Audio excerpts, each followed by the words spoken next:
Requirements: patient sample, culture plate with growth or broth culture, dropper or pipette, sterile inoculating loops, clean, dry, grease-free slides, glass marker pen or pencil, discard jar with 1% sodium hypochlorite, biosafety hood, Bunsen burner, smear preparation from patient sample.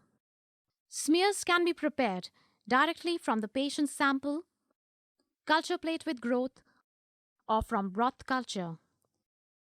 For smears directly from the patient's sample, take a clean, grease-free slide. Label it with patient ID or lab number. With a sterile inoculating loop or dropper, place a small amount of purulent portion of the patient's sample, for example, sputum, pus, etc., onto the middle of the slide. Spread the sample to obtain a smear of medium thickness. Let it air dry. Mark the position of the smear on the undersurface of the slide with a glass marking pen or pencil.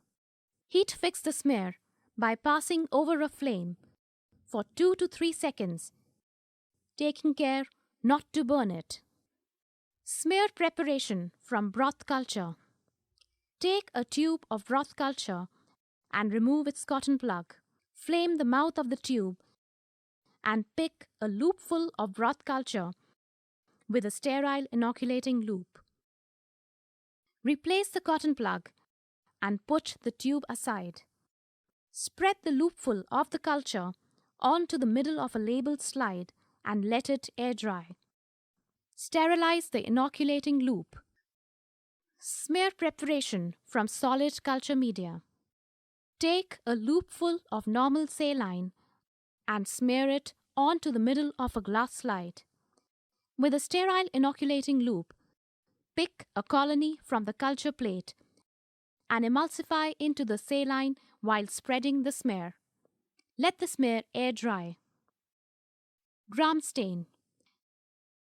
There are various modifications of gram stain mentioned in literature, but in-house variations can be adopted for respective facilities. The following method is the most common method used by a microbiology laboratory.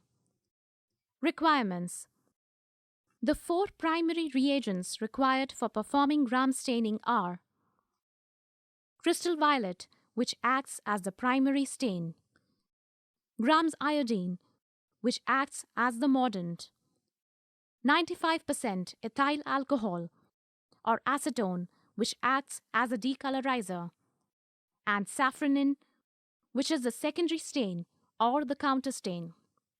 Staining rack or rods. Procedure: place slide with heat-fixed smear on staining tray. Gently flood smear with crystal violet and let it stand for 1 minute. Tilt the slide slightly and rinse with a gentle stream of tap water. Gently flood the smear with Gram's iodine and let it stand for 1 minute. Rinse with a gentle stream of tap water. The smear will appear as a purple circle on the slide. Decolorization is the next and the most important step. Decolorize using 95% ethyl alcohol or acetone. Tilt the slide slightly and apply the alcohol drop by drop for 5 to 10 seconds until the alcohol almost runs clear. Immediately rinse with water. Acetone is a powerful and rapid decolorizer. So, while using acetone, make sure to use acetone drop by drop. Do not decolorize for more than 2 to 3 seconds or the whole smear may be washed off. Gently flood with safranin to counter stain.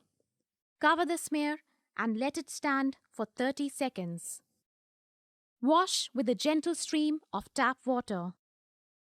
Let the slides air dry and blot gently. View the slide using a light microscope under oil immersion. Bacteria, which retain the positive stain, are stained purple and are called gram-positive bacteria. Bacteria which retain the counter stain take up the red color and are called gram-negative. Gram stain can therefore be called a differential stain because it differentiates between gram-positive and gram-negative bacteria. Quality control for gram stain. A good known gram-positive organisms such as Staphylococcus aureus ATCC strain and gram-negative organism, for example, Escherichia coli ATCC strain, are used to prepare the smear adjacent to the test smear on the same slide. If gram stain morphology of these quality control strains are correct, then the results of gram stain observation of test smear is reliable and accurate. Common errors while performing a gram stain: wrong labeling, too thin or thick smear, inadequate fixing, stain deposits, over decolorization.